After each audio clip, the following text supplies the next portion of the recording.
Сәлеметсіздер ме, құрметті көрермендер. Қазақстан Республикасы мемлекеттік орталық музейінде Ыбырай Алтынсариннің туғанына 180 жыл толуына орай ұстаз ұлағатты атты көрме өтіп отыр. Бұл көрмеде біз Ыбырай Алтынсариннің өмірі, шығармашылығын насихаттау жайында онлайн экскурсия жүргізудеміз. Бәрімізге мәлім, Ыбырай Алтынсарин 1841 жылы дүниеге келіп, 1889 жылы дүниеден қайтқан болатын. 41 жылы Ыбырай Алтынсарин туылғаннан кейін жастайынан әкесінен айырылып, атасы Балғожа бидің қолында өскен болатын. Балғожа би жастайынан Ыбырай Алтынсаринді ғылымға баулып өсірген екен. 1850 жылдары Орынбор шекаралық комиссиясы қазақ балаларына арнап 7 жылдық мектеп салған екен. Сол мектепке 30 бала қабылданған, және сол 30 баланың бірі Ыбырай Алтынсарин болған. Ол Ыбырай Алтынсарин 1857 жылы 7 жылдық мектепті үздік тамамдап, 57-59 жылдар аралығында атасы Балғожа бидің хатшысы ретінде жұмыс істеген болатын. Кейіннен 59 жылы Орынбор бекінісінде аудармашы ретінде жұмысқа орналасқан екен. Кейіннен 1860 жылдан бастап Орынбор басқармашылығы оған мектеп, қазақ даласында мектеп ашу жайындағы хатына рұқсат беріп, және де сол мектептің орыс тіл мұғалімі етіп Ыбырай Алтынсарин тағайындалған екен. Ыбырай Алтынсарин 25 жасында үйленіп, оның мына жердегі суретте жары Айғаныс, ұлдары Абдолла, Абдырахман және Шарипа атты 3 баласы болады. Абдолла, Шарипа мен Абдырахман жас кезінде қайтыс болады, және де келесі фото көшірмеде көріп отырғаныңыздар, Ыбырай Алтынсарин өз баласы Абдолламен түскен суреті. Және де 1916 жылы Абдолладан Нағима атты қыз туады.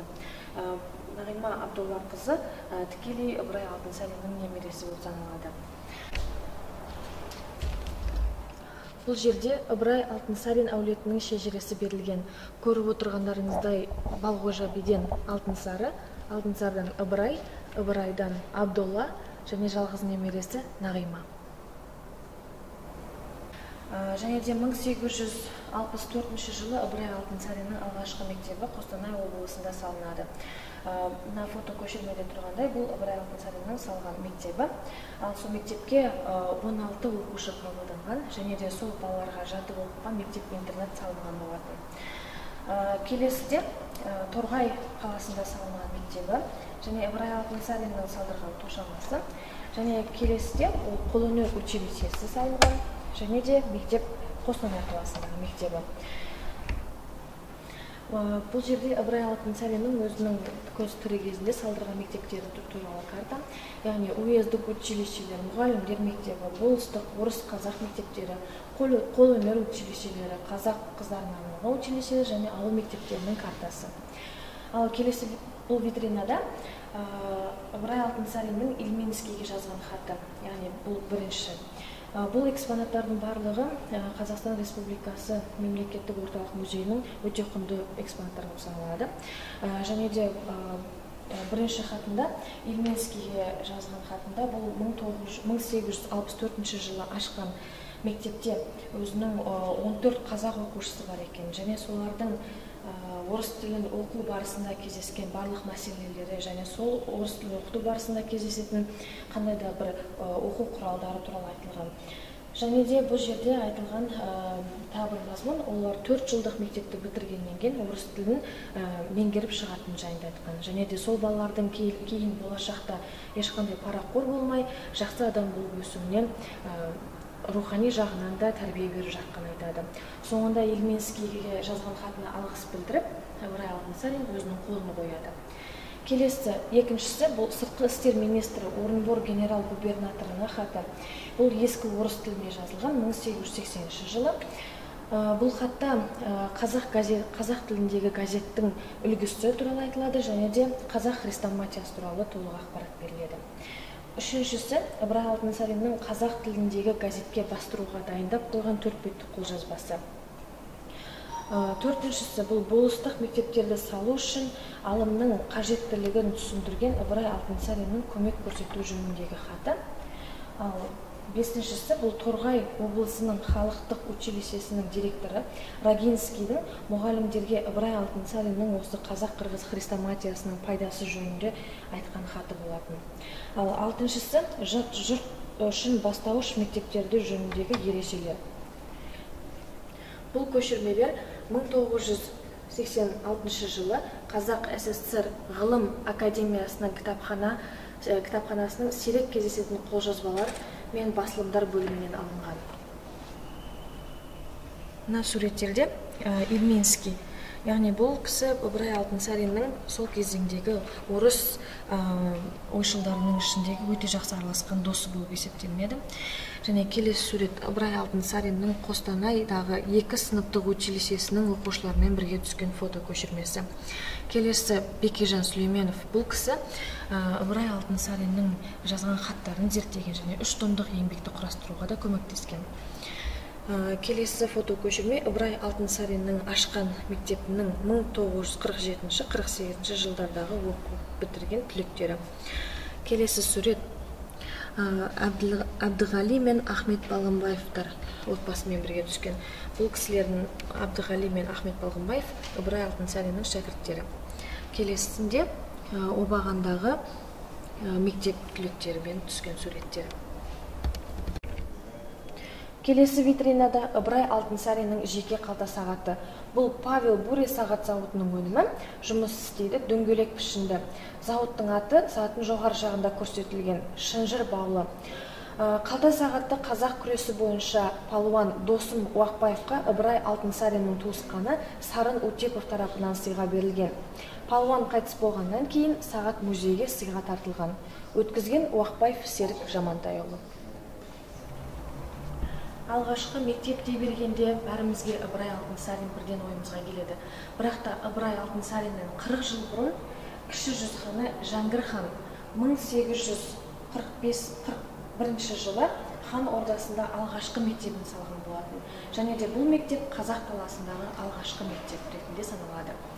Жәңгір хан өзі қайтыс болғанға дейін, яғни 1845 жылға дейін ол мектепті тек өз табысымен ғана қамтамасыз етіп келген болатын. Және де барлық шығынды өзі көтерген. Және де балалардан емтиханды бір қолды өзі алып отырған болатын. Қазақ даласындағы екінші ашылған мектеп бұл Маманов мектебі. 1899 жылы 3 сыныптық мектеп үйі Ақсу ауданында Қарағаш жерінде ашылған болатын. Мамановтар негізінен саудамен айналысқан кісілер болған, бірақ та бұл кісілер саудадан түскен пайданы тек жеке қара бастарына ғана жұмсамай, сол кезеңдегі жетім жесірлерге, кембағалдарға ақшаларын беріп отырған болатын. Және де мектеп ашу ісіне үлкен үлес қосқан екен.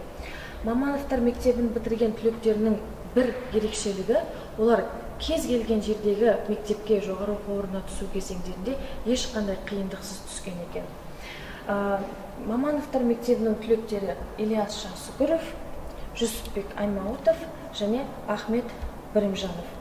Ахмет Байтұрсынов 1886-1891 жылдары Ыбырай Алтынсариннің салған 2 сыныптық қазақ-орыс мектебінде оқыған екен.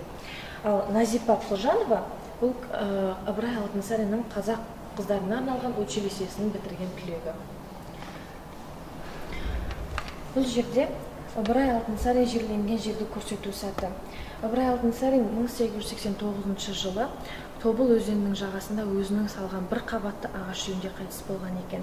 Және де Ыбырайдың атын қастерлеу және де қалдырған мұраларын қастерлеу мақсатында Ыбырай Алтынсариннің 120 жылдығы толуына байланысты оның басына тас қойылған екен. Ал 1991 жылы 150 жылдық толуына байланысты Ыбырай Алтынсариннің жерленген жеріне кесене тұрғызылған.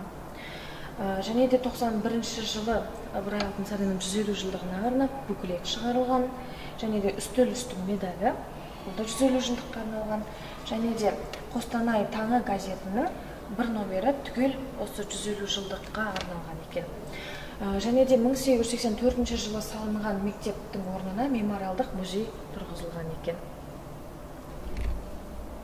Бұл витринада Қазақстан Республикасының мемлекеттік орталық музей кітапханасының қорынан алынған кітаптар және де «Аңыз адам» 2013 жылғы басылымы түгел Ыбырай Алтынсаринге арналған. Бұл витринада сол кезеңдерде оқыған, мектепте оқыған шәкірттің киімі.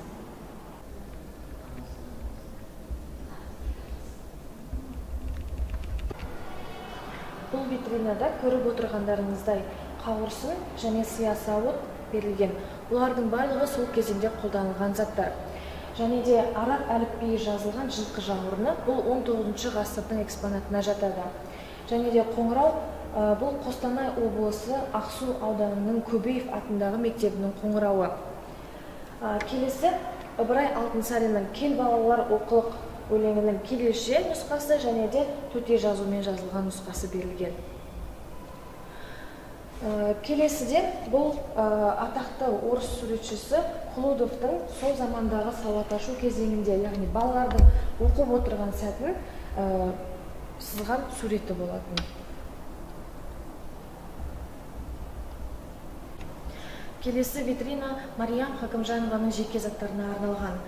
Мариям Хакімжанова 1905 жылы және 95 жылдар аралығында өмір сүрген. Бұл кісі Ыбырай Алтынсариннің аталас туысқаны болып келеді. Және де бұл жерде бұл кісі ақын жазушы болғандықтан, мына жерде жеке өмір баяны берілген, және де жазушылар одағының мүшесі болған жайындағы куәліктері берілген, және де жазған өлеңдері мен қалдырған кітаптары берілген. Ол кісі өзінің еңбек қызыл ту орденімен және құрмет белгісімен 2 рет марапатталынған. Келесі витринада Мариям Хакімжанованың музейге өткізілген кимешегі және орамалы.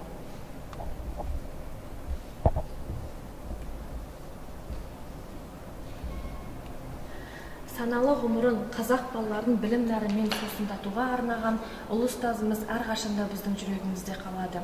Және де біздің көрме 30 қарашаға дейін жалғасады. Келіп көрулеріңізге болады. Сіздерді музейге шақырамыз.